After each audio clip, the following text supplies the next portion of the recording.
मादा जनन करवा दी थी। और मादा जनन तो दो भागों में बटा था। पहला प्राथमिक जनन अंग, प्राथमिक जनन अंग, और दूसरा द्वितीयक जनन अंग, द्वितीयक जनन अंग। प्राथमिक जनन अंग अंडाशय था, प्राथमिक जनन अंग अंडाशय था, अंडाशय की बात हो गई ठीक है। अब द्वितीय जो जनन अंग है उसमें पहला आपका अंडवान,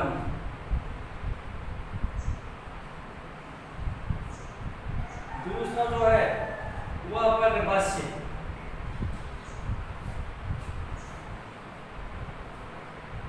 नंबर 3 तीसरा है योनि, चौथा ब्राह्मण ग्रंथ,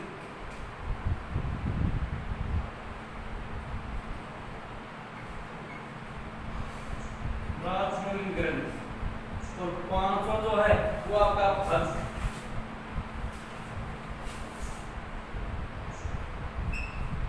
ये 5 तो कुल मिला के मादा जनन तंत्र के 6 होते हैं, अंडाशय, अंडवानी, गर्भाशय, योनि, ब्राह्मण ग्रंथि और भग।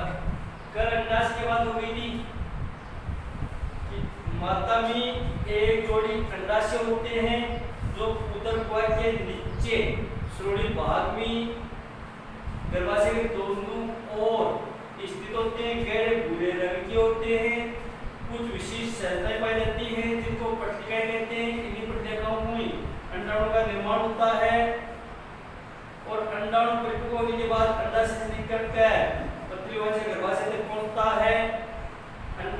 अंडाशय से एक हार्मोन स्रावित होता है जो कोणलिंगी बच्चों पर नियंत्रण करता है। बात करेंगे अपन अंडवानी की, अंडवानी क्या होती है और क्या इसका मुख्य कार्य होता है। स्त्रियों में एक जोड़ी अंडवानी होती है, एक जोड़ी यानी 2 अंडवानी पाई जाती है, एक जोड़ी स्त्रियों में एक जोड़ी अंडवानी होती है, एक जोड़ी अंडवानी होती है, पतली तथा पेशु से बंधी होती है, पतली होती है और पेशु से बंधी होती है। पेशु से बंधी इसका मतलब इसमें कर्माकुंचन का गुण पाया जाएगा। तो एक जोड़ी अंडवानी होती है, पतली तथा पेशु से बंधी हुई होती है तथा 10 से 12 सेंटीमीटर लंबी होती है, 10 से 12 सेंटीमीटर लंबी अंडवानी की लंबाई होती है कितनी, 10 से 12 सेंटीमीटर लंबी होती है। एक जोड़ी अंडवानी लंबी, पतली व पेशु से बंधी होती है और 10 से 12 सेंटीमीटर की होती है, लंबी होती है। यह तथा उदर गुहा के पीछे तक फैली रहती है। जो उदर गुहा होती है, उदर गुहा के पीछे तक फैली होती है, पीछे तक फैली होती है, उदर गुहा के पीछे तक ये फैली हुई होती है तथा इसका एक सिरा अंडाशय से जुड़ा रहता है। एक सिरा किससे जुड़ा रहेगा, एक सिरा अंडाशय से तथा दूसरा सिरा, एक सिरा अंडाशय से जुड़ा रहता है और दूसरा जो इसका सिरा होता है वो गर्भाशय में खुलता है, दूसरा सिरा गर्भाशय में खुलता है। एक सिरा इसका अंडाशय से जुड़ा रहता है और दूसरा सिरा किसमें रहता है, गर्भाशय में खुलेगा। काम क्या होता है इसका, अंडवानी के आंतरिक स्तर पर, अंडवानी की जो आंतरिक स्तर होता है, ये फिर प्रश्न आपका, अंडवानी के आंतरिक स्तर पर रोम पाए जाते हैं।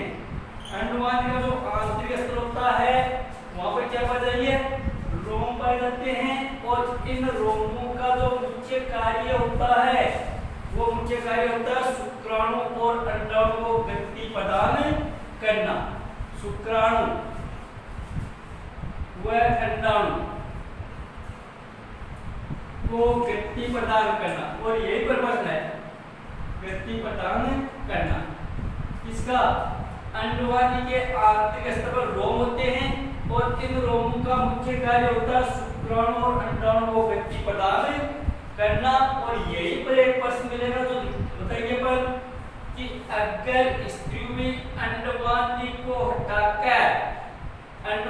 दीजिए, वहां पर रबड़ की ट्यूब या प्लास्टिक की पाइप अगर लगा दी जाए, रबड़ की ट्यूब, रबड़ की नलिका या प्लास्टिक की नलिका अगर लगा दी जाए तो क्या प्रभाव पड़ेगा।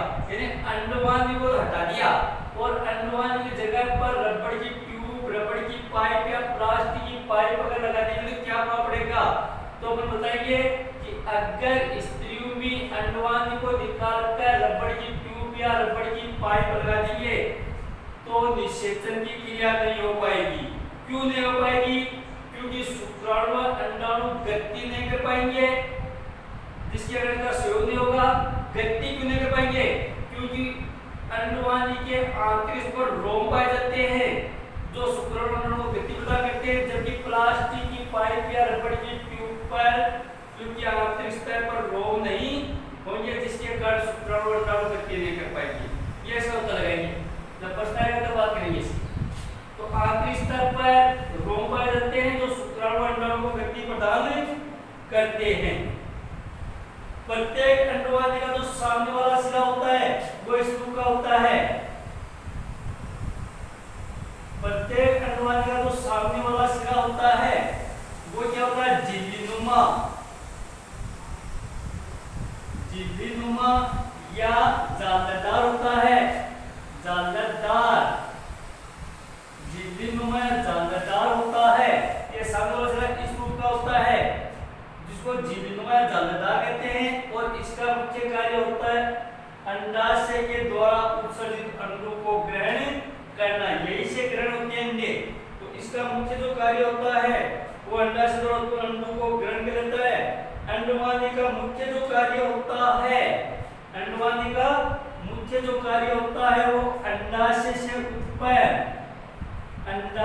से उत्पन्न अणु को, अंडाशय उत्पन्न अणु को गर्भाशय तक पहुंचाना, गर्भाशय तक पहुंचाना, ये इसका मुख्य कार्य होता है। तो अंडाशय से जो अंडे उत्पन्न होते हैं उन अंडों को गर्भाशय तक पहुंचाना किसका काम होता है? अंडवानी का होता है।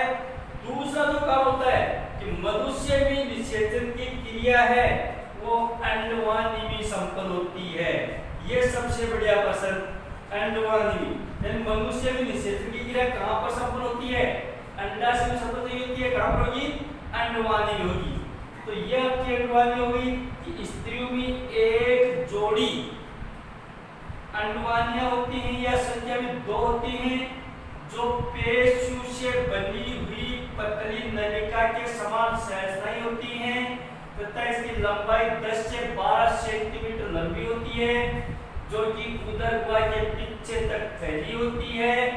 अंडवानी का एक सिरा अंडाशय में खुलता है तथा दूसरा सिरा गर्भाशय में खुलता है। अंडवानी के आंतरिक स्तर पर रोम पाए जाते हैं जिसके कारण अंडाणु और शुक्राणु गति करते हुए आगे बढ़ते हैं। अंडवानी का जो अंतिम सिरा होता है वो झिल्लीनुमा व जालदार होता है जिसका मुख्य कार्य अंडाशय से उत्पन्न अणु को गर्भाशय तक पहुंचाना होता है। मनुष्य में निषेचन की क्रिया कहां पर संपन्न होती है?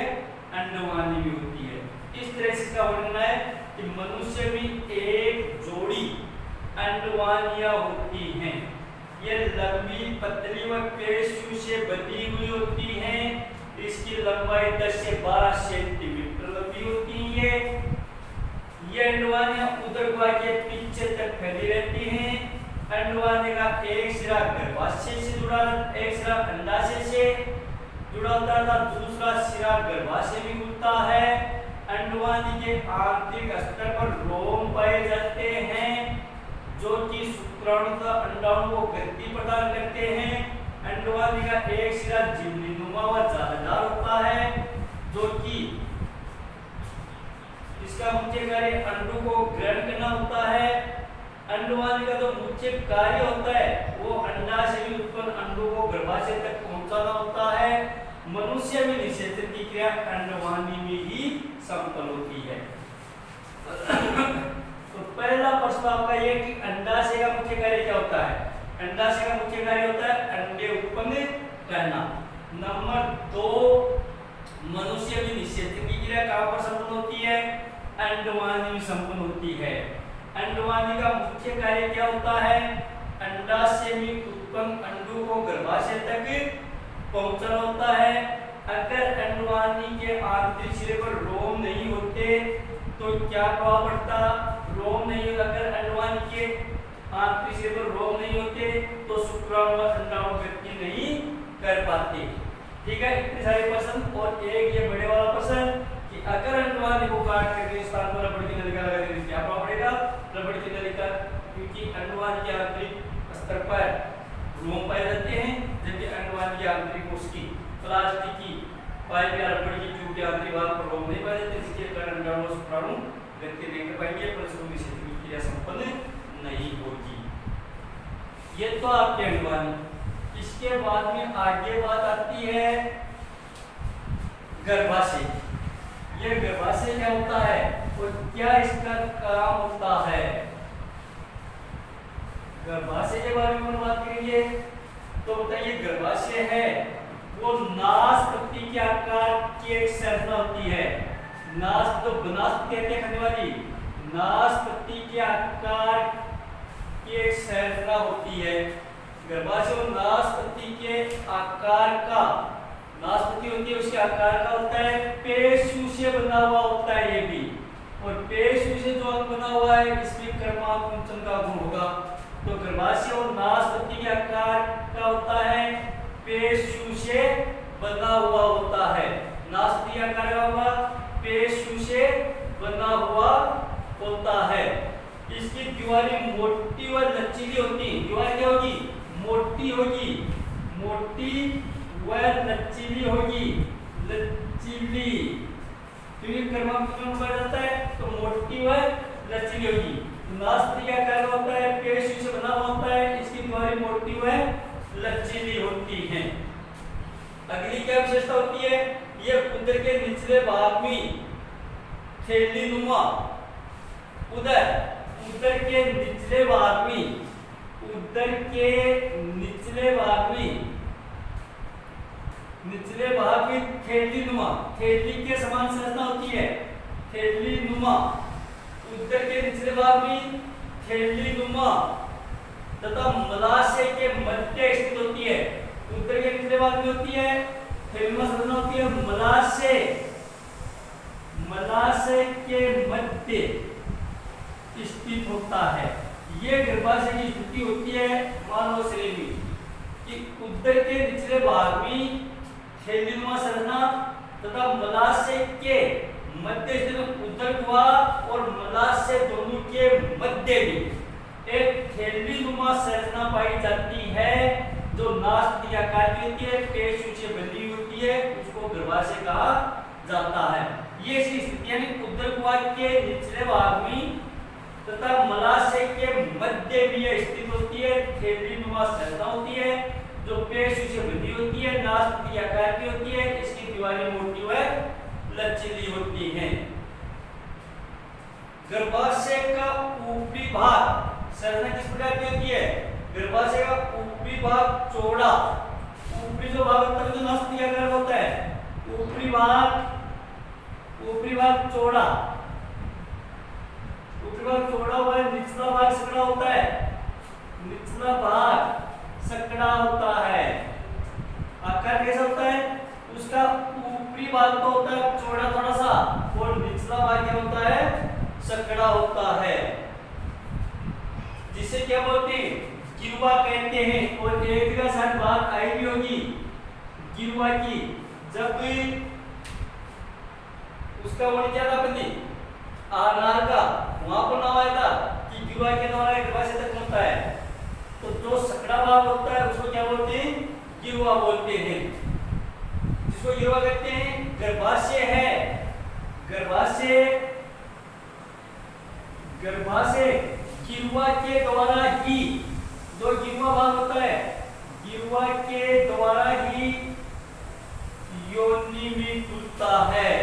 गर्भाशय गिरवा के द्वारा ही योनि में खुलता है। आगे योनि की बात आएगी क्या होती है, योनि में खुलता है। गर्भाशय गिरवा के द्वारा ही योनि में खुलता है। निषेचित अंड से लेकर जब निषेचन की क्रिया हो जाती है अंडाशय की, उसमें अंडवानी में, तो निषेचित अंड से लेकर संपूर्ण भ्रूण का परिवर्तन किसमें होता है, गर्भाशय में होता है। निषेचित अंड से लेकर जब निषेचन की क्रिया अंडवानी में हो जाएगी, फिर निषेचित अंड है वो गिरवा किसके द्वारा अब गर्भाशय में प्रवेश कर जाएगा। तो निषेचित अंड से लेकर जब तक भ्रूण का परिवर्तन नहीं होता है, भ्रूण परिवर्तन तक की संपूर्ण प्रक्रिया है वो गर्भाशय में ही संपन्न होती है।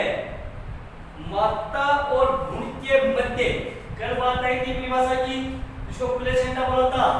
माता व भ्रूण के मध्य जो प्लेसेंटा पाया जाता है वो भी गर्भाशय में ही होता है। क्योंकि ये जो बात आई थी कि भ्रूण का युग्मनज का गर्भाशय की दीवारों से चिपक जाना रोपण कहलाता है, और इस प्रकार की संरचना जिसके द्वारा भ्रूण संवर्धन, उत्सर्जन आदि जो क्रियाएं, पोषण आदि जो क्रियाएं संबंध उसको बोलते हैं प्लेसेंटा। तो गर्भाशय क्या होगा, गर्भाशय है वो नासपति के आकार की पेशियों से बनी हुई एक संरचना होती है जो कि मोटी व थैलीनुमा होती है। तो नासपति के आकार की पेशियों से बनी हुई एक थैलीनुमा संरचना होती है जिसकी आंतरिक दीवारें मोटी व लचीली होती हैं। स्थित कहाँ पर होता है, उदर के निचले भाग में तथा मलाशय के मध्य ये स्थित होता है। उसका ऊपरी भाग चौड़ा व निचला भाग क्या होता है, सकड़ा होता है, जिसको गिरवा बोलते हैं। गर्भाशय वो गिरवा के द्वारा ही योनि में खुलता है। निषेचित अंड से लेकर संपूर्ण भ्रूण के परिवर्तन तक की पूरी प्रक्रिया वो गर्भाशय में संपन्न होती है। माता व भ्रूण जिस संरचना के द्वारा जुड़ा होता है, जिसको प्लेसेंटा बोलते हैं, वो प्लासेंटा भी गर्भाशय में ही स्थित होता है। तो ये गर्भाशय की संरचना होती है।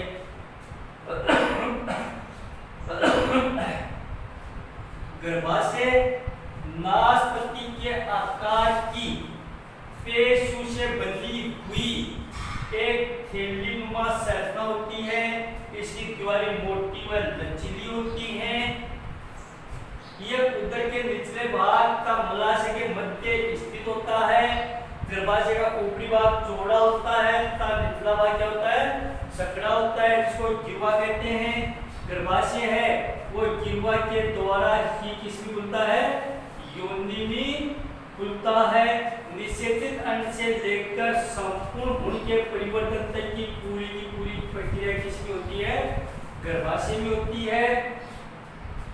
प्लेसेंटा जो होता है माता भ्रूण के मध्य जो सेतु का कार्य करता है, जिसको प्लेसेंटा बोलते हैं, वो प्लेसेंटा भी गर्भाशय में स्थित होता है। इसके बाद में बात करेंगे अपन योनि की, कि योनि क्या होती है।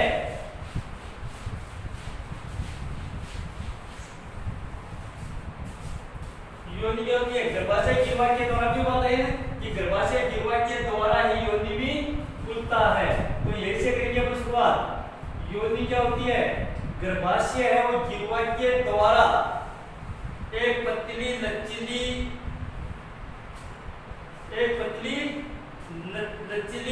व मांसल नलिका भी खुलता है। इसमें पतली लचीली व मांसल नलिका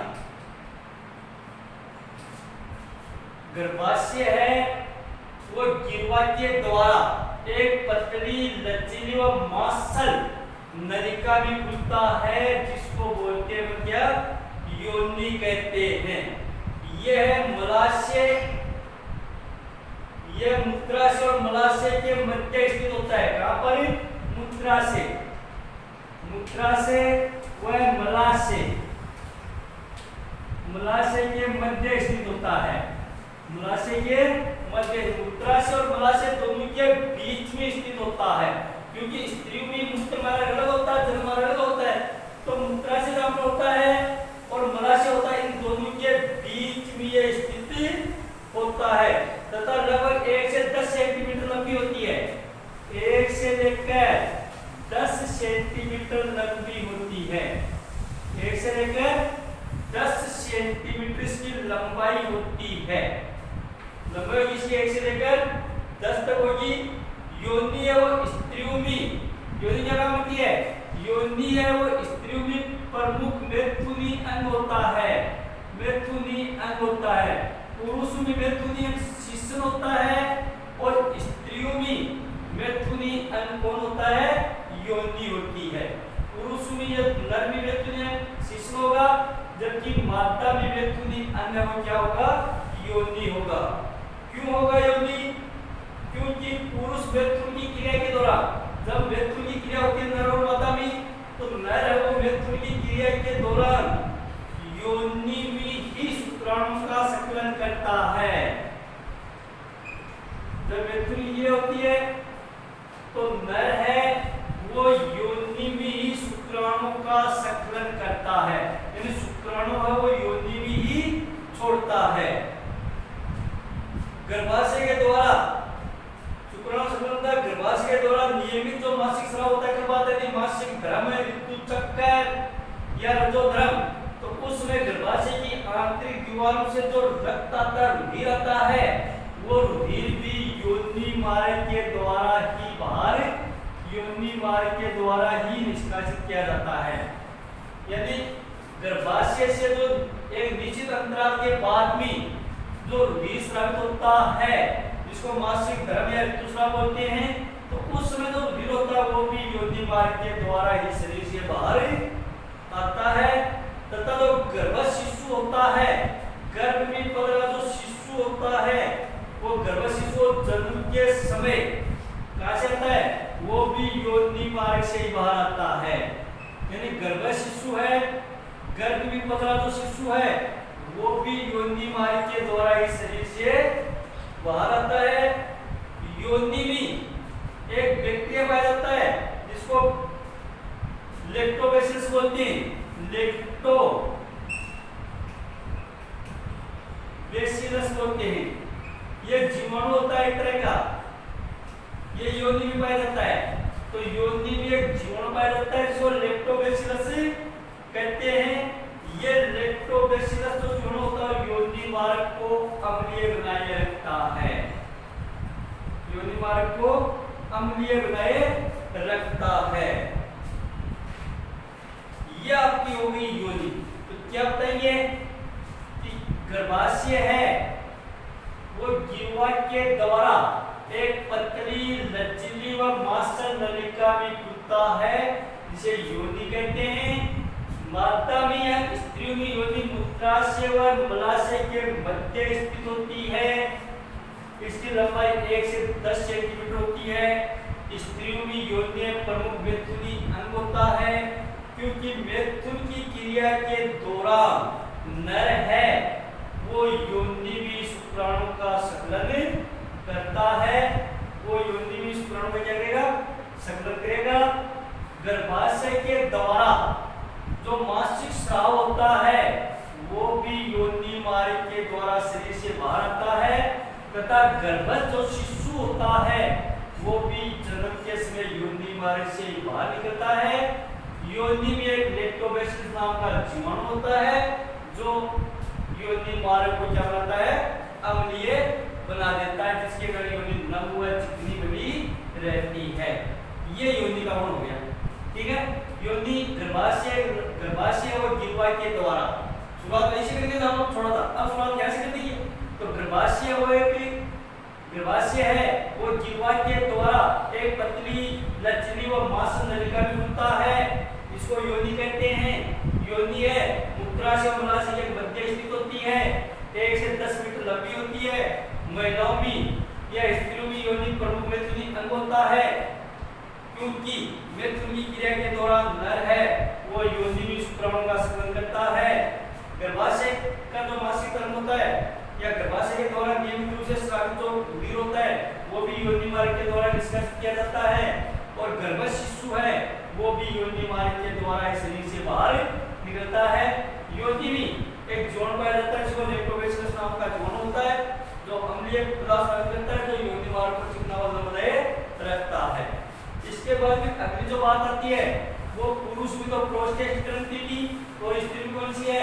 ब्राथ्रोलिन ग्रंथियां। स्त्री में पाई जाती है कौन सी? ब्राथ्रोलिन ग्रंथियां। ब्राथ्रोलिन ग्रंथि, ब्राथ्रोलिन ग्रंथि क्या होती है? ब्राथ्रोलिन ग्रंथि से एक तरल पदार्थ स्रावित होता है, उसे भी तरल पदार्थ स्रावित होता था जो उसके मार्ग को क्षारीय बनाता था। तो ब्राथ्रोलिन ग्रंथि से एक तरल पदार्थ स्रावित होता है जो क्षारीय होता है, वो भी क्षारीय था, ये भी क्षारीय है। प्रोटेस्ट ग्रंथि से भी तरल पदार्थ स्रावित हुआ था जो भी क्षारीय था, और ब्राथ्रोलिन ग्रंथि से भी एक तरल पदार्थ स्रावित होता है जो क्षारीय होता है। ये योनि मार्ग को न बनाता है, क्या कहता है? योनि मार्ग को न बनाता है, वो भी मूत्र मार्ग को न बनाता, तो ये योनि मार्ग को न बनाता है, जिसे मृत्यु क्रिया सरलता से हो सके। इसका मुख्य कार्य होता है योनि मार्ग को नम व चिकना बनाए रखना, जिसके कारण मृत्यु की क्रिया होती है नर और मादा के बीच में, तो वो मृत्यु की क्रिया वो सरलता से संपन्न हो सके। यह तरल पदार्थ शुक्राणु को जीवाणु से भी बचाता है, और ये जो क्षारीय तरल पदार्थ वो शुक्राणु को मरने नहीं देता है, शुक्राणु को जीवाणु से सुरक्षा प्रदान करता है।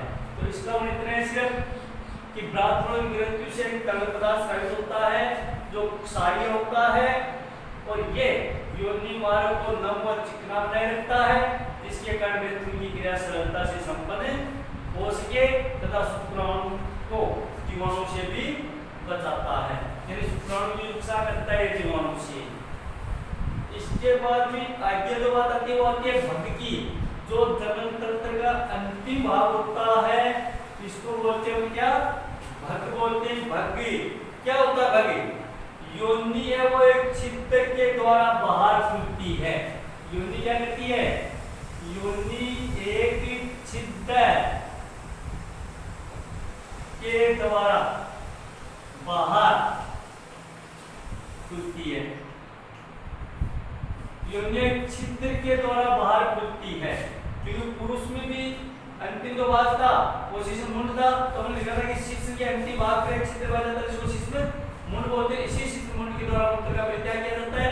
तो यहाँ पर भी योनि है वो एक छिद्र के द्वारा बाहर खुलती है, जिसको क्या बोलते हैं? भग बोलते हैं। इसे बोलते हैं भग, यानी योनि है वो एक छिद्र के द्वारा शरीर से बाहर खुलती है, जिसको बोला जाता है भग बोला जाता है। भग के दोनों तरफ, भग जो होता है भग के दोनों तरफ क्या पाए जाते हैं? कपाट नुमा संरचनाएं पाई जाती हैं। कपाट नुमा, भग के दोनों तरफ कपाट नुमा, यानी कपाट पाए जाते हैं। जो होठ होते हैं मुख्य होठ होते हैं, इस तरह से कपाट नुमा संरचनाएं पाई जाती हैं, जिनको क्रमशः क्या बोलते हैं?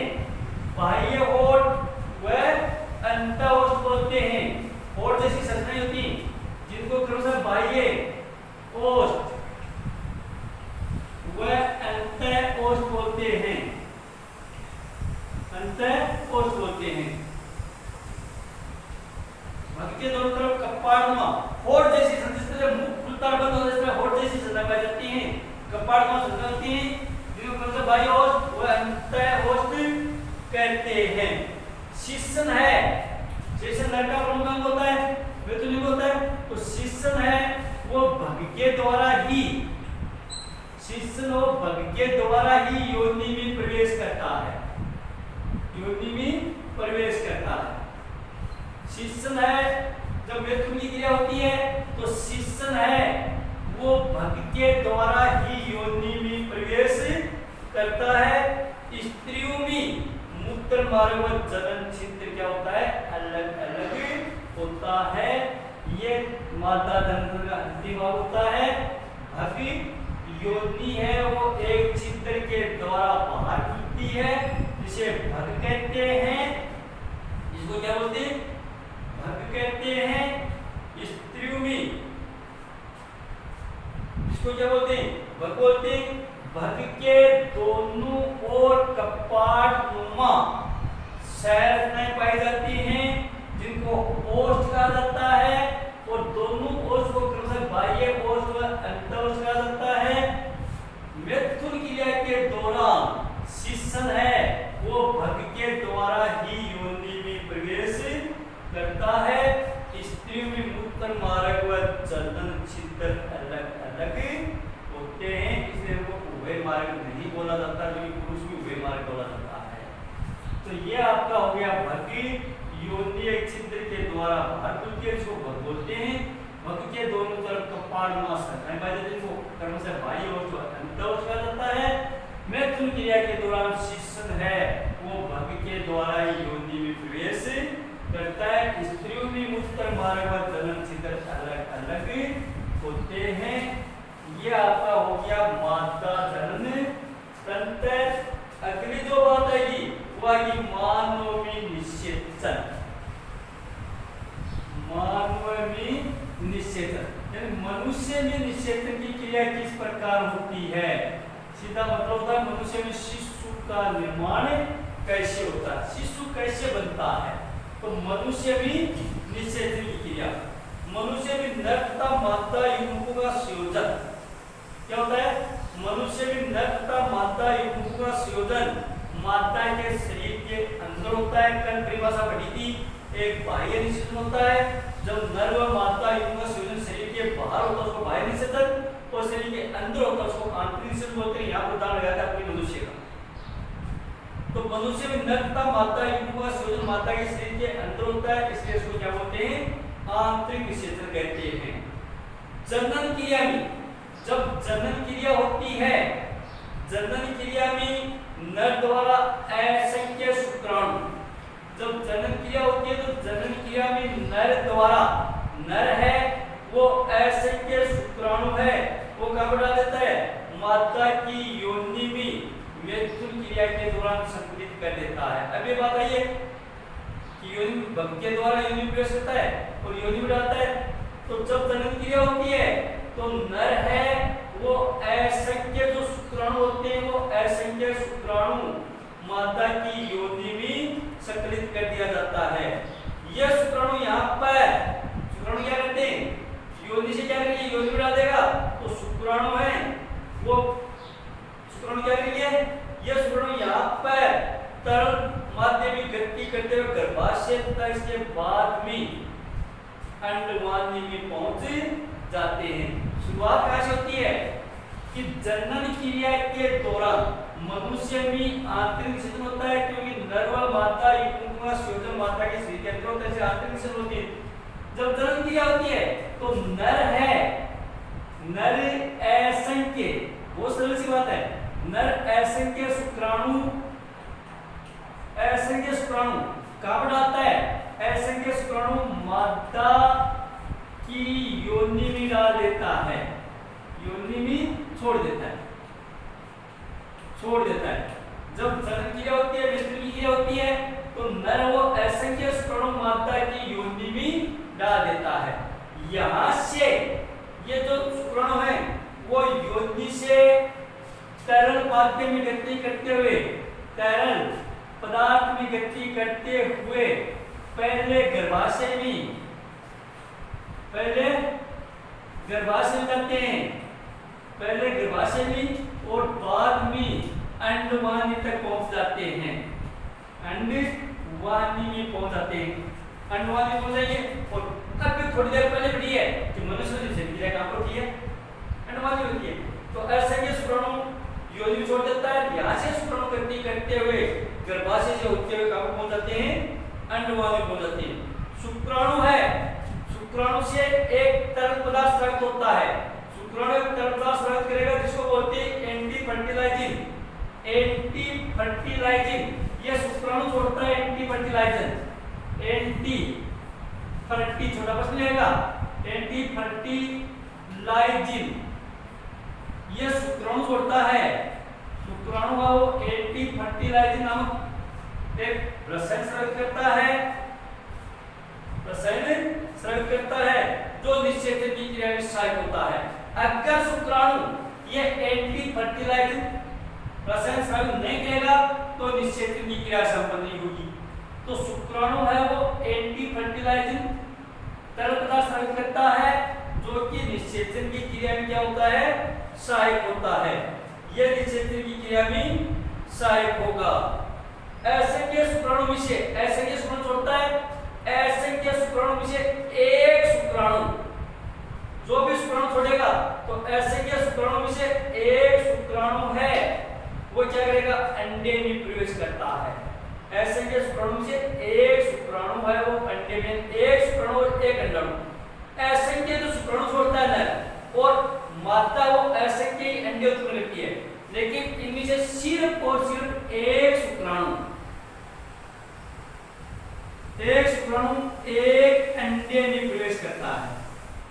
एक शुक्राणु एक अंडे में प्रवेश करता है, शेष शुक्राणु क्या होते हैं, नष्ट हो जाते हैं।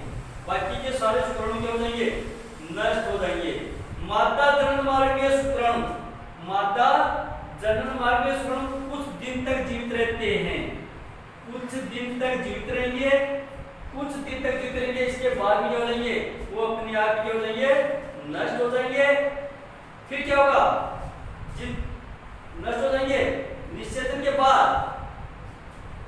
लेकिन इनकी निषेचन क्षमता क्या होती है, 1 या 2 दिन की होती है। 1 या 2 दिन भी अगर शुक्राणु अंडाणु से मिल जाता है तो निषेचन क्रिया हो जाती है। अगर 1 या 2 दिन से ज्यादा समय निकल जाता है तो फिर सारे के सारे शुक्राणु नष्ट हो जाएंगे और निषेचन योग्य नहीं रहेंगे। इसके बाद में अंडवानी दोनों मिलेंगे, अंडवानी मिलने के बाद में क्या बनेगा, युग्मनज बनेगा, युग्मनज बनेगा। और युग्मनज है वो क्या करेगा, युग्मनज बनेगा, युग्मनज है वो मां के गर्भाशय की दीवारों से चिपक जाएगा, जिसको क्या बोलते हैं अपन, रोपण बोलते हैं। इसके बाद में युग्मनज वो वृद्धि करता है और किस्म बदल जाएगा, भ्रूण भी बदल जाएगा। भ्रूण है वो इस संरचना के द्वारा मां के गर्भाशय की संरचना के द्वारा जुड़ता है, जिसको प्लेसेंटा बोलते हैं। और इसी प्लेसेंटा से ये पोषण शोषण उत्सर्जन अन्य क्रिया संबंध करता है। इसके बाद में भ्रूण है वो शिशु में बदल जाएगा और एक निश्चित अवधि जिसको मैंने लिखी 270 से 280 दिन, इसके बाद में निश्चित अवधि के बाद में योनि मार्ग के द्वारा शिशु का जन्म होगा।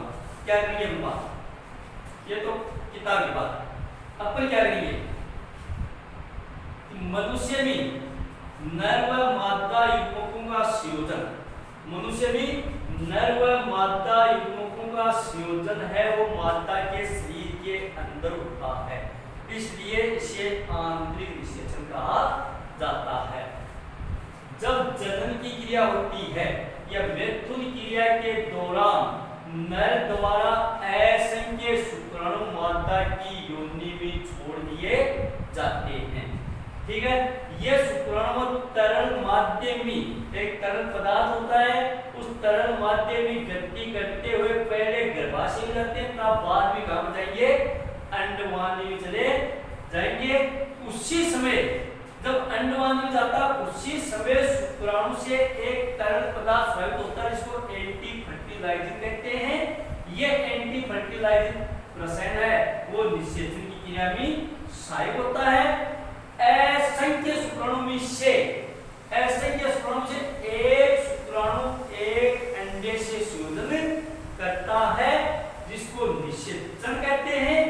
बाकी शुक्राणु कुछ दिन तक तो जीवित रहते हैं, 1 या 2 दिन तक, यानी बाकी शुक्राणु हैं वो कुछ दिन तक जीवित रहते हैं। इसके बाद भी मादा के द्वारा मूत्र के साथ उनको बाहर त्याग दिया जाता है। मूत्र के द्वारा सारे के सारे शुक्राणु बाहर आ जाते हैं। जो शुक्राणु हैं, शुक्राणु जीवित रहते हैं कुछ दिन तक योनि मार्ग में, योनि में कुछ समय तक जीवित रहेंगे, लेकिन जो निषेचन के योग्य होंगे उसका समय 1 या 2 दिन का होता है। 1 या 2 दिन में या तो शुक्राणु अंडे से मिलकर के युग्मन बना देंगे, अगर 1 या 2 दिन में वो अंडे से नहीं मिलेंगे तो इसकी जो निषेचन करने की क्षमता है वो खत्म हो जाएगी तथा निषेचन की क्रिया नहीं हो पाएगी। तो जो एक शुक्राणु एक अंडे से मिला था अंडवान में भी, वहां पर निषेचन की क्रिया संपन्न होगी। निषेचन के बाद भी युग्मनज बनेगा, वो युग्मनज 2 से 3 दिन में गति करता हुआ मां के गर्भाशय की दीवारों से जाकर चिपक जाएगा। और युग्मनज का मां के गर्भाशय की दीवारों से चिपक जाना क्या कहलाता है, रोपण कहलाता है। बाद में निकल उसको रोपण कहते हैं। इसके बाद में भ्रूण है, जो युग्मनज है वो गति वृद्धि करेगा और वृद्धि करके 3 से 5 दिन के अंदर भ्रूण में बदल जाएगा।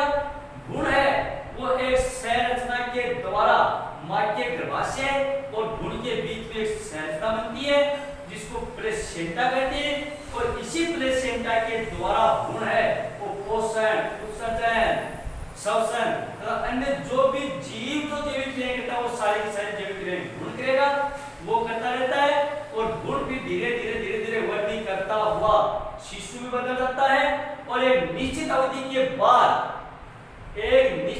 के बाद जो कि 270 से 280 दिन की होती है, गर्भावधि बढ़ी थी अपनी, तो एक निश्चित अवधि के बाद वो भ्रूण है वो परिपक्व है, शिशु में बदल जाता है। और एक निश्चित अवधि जो लगभग 270 से 280 दिन की होती है, इसके बाद में गर्भाशय की दीवारों में संकुचन होगा, गर्भाशय की दीवारों पर दबाव पड़ेगा, तो गर्भाशय की दीवारों पर जैसे दबाव पड़ेगा तो गर्भाशय की गिरवा खुलेगी, गिरवा खुलती और गिरवा किससे जुड़ी रहती है, योनि से जुड़ी रहती है, तो गिरवा खुलेगी कि गिरवा के जैसे गिरवा खुलती है तो गिरवा के द्वारा जो शिशु है वो योनि में आएगा और योनि मार्ग के द्वारा फिर शरीर से बाहर निकल आएगा, जिसको बोलते हैं शिशु का जन्म। और ये होती है जन्म अवधि 270 से 280 दिन की। तो इस तरह से मनुष्य में निषेचन क्रिया होती है, शिशु का निर्माण होता है, कैसे शिशु बनता है, कैसे शिशु का जन्म होता है, कितना समय लगता है शिशु बनने में, तो 270 से 280 दिन। ठीक है।